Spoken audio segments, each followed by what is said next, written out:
খাওয়ানোর সময় মানুষের এইরকম কইরা কয় তোর বাপের না কোনো আক্কেল পছন্দ নাই। আমার তো এখন ডর লাগতেছে ওই বাড়িতে গেলে তোরে আমার না কিছু কয়। আর ডরায় লাভ আছে আম্মু? সারাটা জীবন তো ডরাই গেল। আমি এমনিও শেষ, অমনিও শেষ। আব্বা যা কইছে ঠিকই কইছে।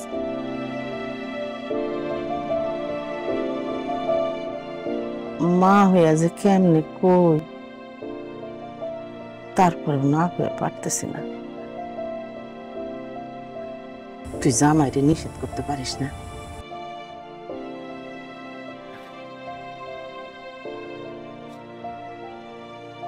নিষেধ করলে কি শোনে মা?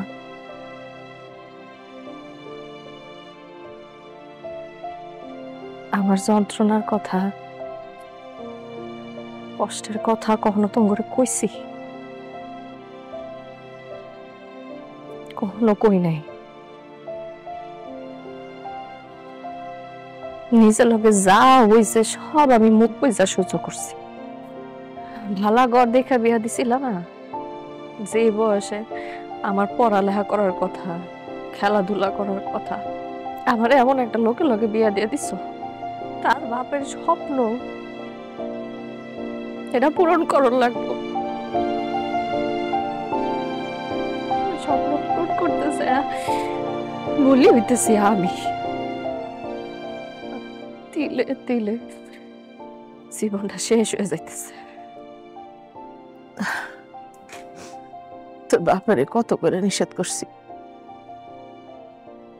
তোর বাপ আমার কথা শুনলো না। মাইয়া মানুষ হয়ে জন্ম নিছস, সহ্য তো তোরে করতেই হইব।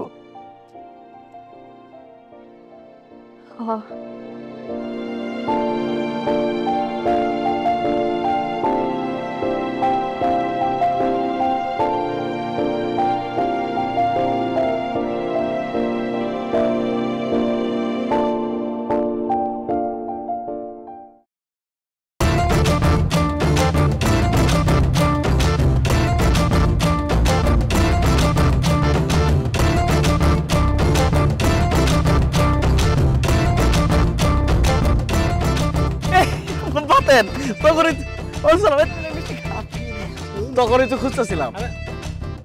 কাকা কি এর মিষ্টি খাওয়ালেন?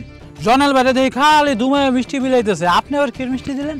বিবাহ করছি, নতুন বিয়ে, আমার বিয়ের মিষ্টি।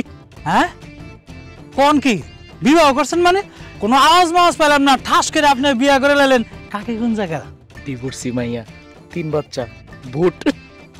আরে কাকা রে, আপনি তো কঠিন একটা কাম করছেন। হ্যাঁ মানে এখন তো আপনার পাল্লাটা ভারী হয়ে গেল।